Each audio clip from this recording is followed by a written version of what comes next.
The lighting effects also shows the mood of this play.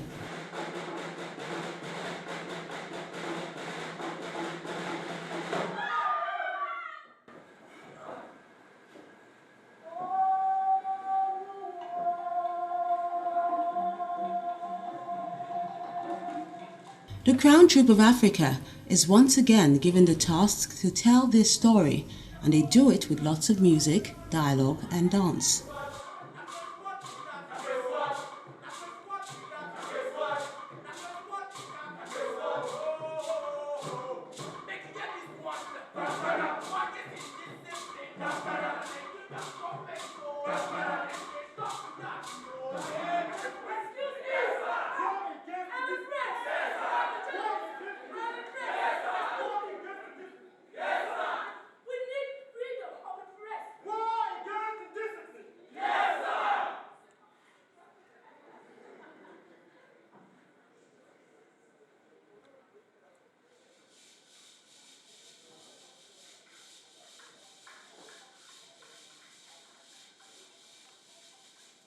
The Nigerian flag appears from time to time in different scenes, raising questions more than giving answers. On the eve of independence, October 4th, 1960, Nigeria stood at the shores of the Atlantic, where our southern borders touched leaves with the salty ocean. She stood and watched the sunset of the colonial rule that had held us shackled for 46 years. She says that the period of captivity were probably longer, but the years beyond 1914 were vague in our memories. Showing key moments that rocked the country's political scene. Null and void. Oh, the people, they are enraged, and they marched on the streets, rioting, protesting, and agitating, demanding that their votes be respected. We don't agree, oh, we don't agree. We don't agree, oh, we don't agree. Ballot breakers, we don't agree. We don't agree, oh, we don't agree. We don't agree, oh, we don't agree. Ballot breakers, we don't agree. We don't agree, oh, we don't agree. We don't agree, oh, we don't agree. Ballot breakers, we don't agree. Out jumped another junta. This one neither frowned nor smiled. Impassively, he stared at the people, emotionless, and they were afraid. Oh. The power aura about him was unmistakably brutal. Bootlickers sprang around him quickly and went to work licking his army boot to such a shine that changed the gleam of concrete diamonds in Sierra Leone. On June 12th, we start. I'm coming back. On June 12th, we start. He regarded neither man nor beast, not even the blue dragon that belched red fire. He ruled with terror, and his reign was long. His terror stalked by day and rained bullets by night. The days, he died.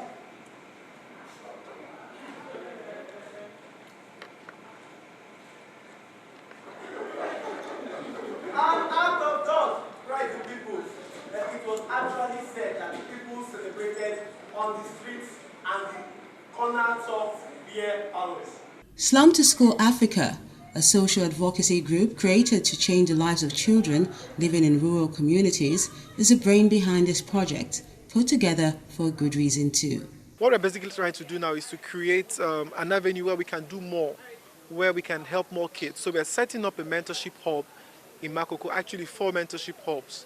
And all of these hubs is about 10 million naira. So this show is to help us jumpstart the campaign to raise funds for the mentorship hub. Yes, ma'am. Get out. Yes,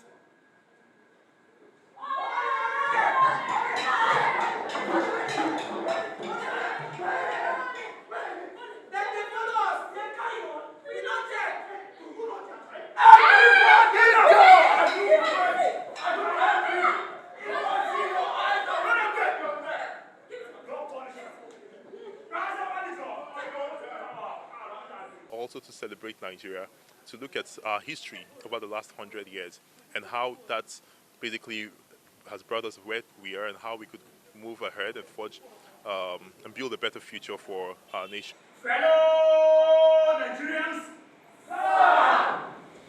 this is democracy. Decades.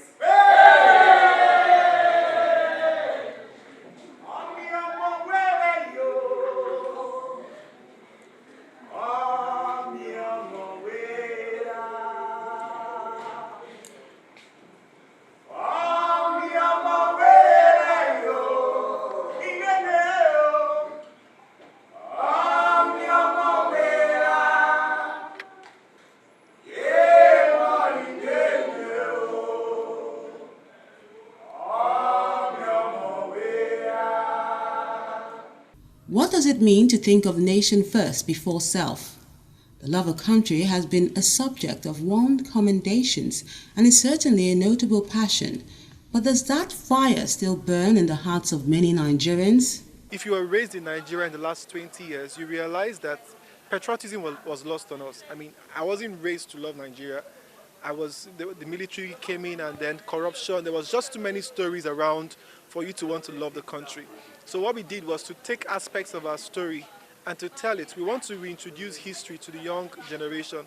So our goal with the love of country is to ensure that young people know our country. If you can know Nigerians' problem today, we can then start the conversation around solving it so we don't repeat history.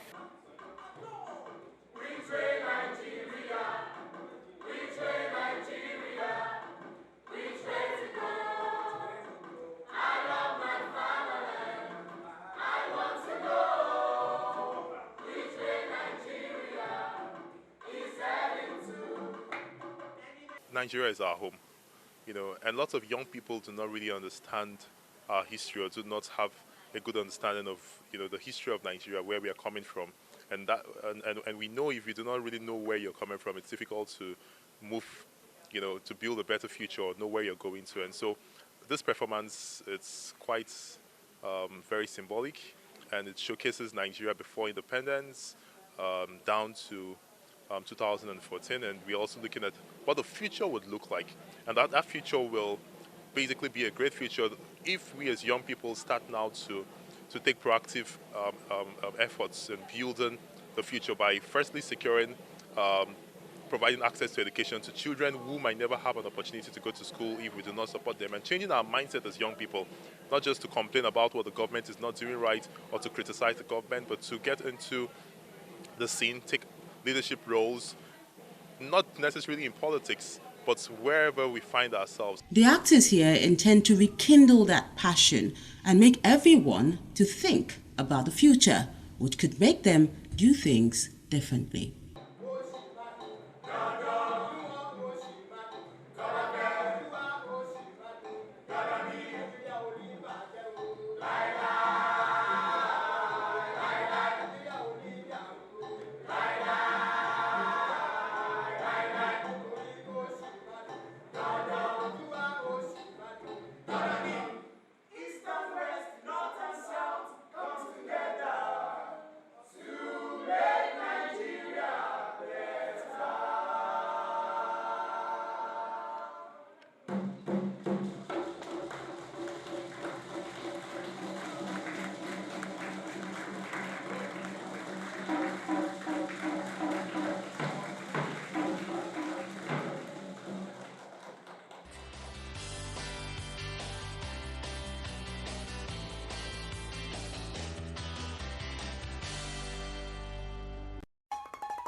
Born in 1950 in Turawazila, Borno State in northern Nigeria, Zainab Alkali is a novelist, a poet, and short story writer.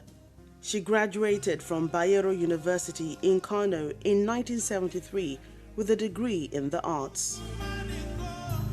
Zainab is now a professor of English and African literature at the same university. In 1984, her first novel, The Stillborn, was released while the world was still gripped with the euphoria over great male Nigerian writers like Chinua Achebe and Wole Soyinka.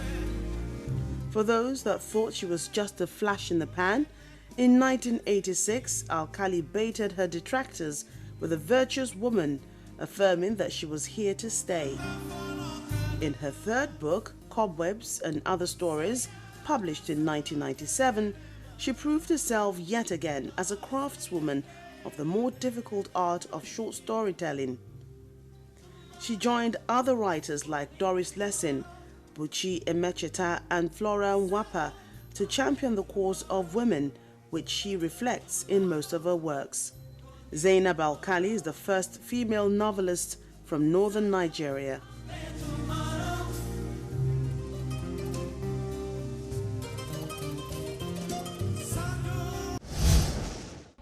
You can enjoy Art House on any of these platforms.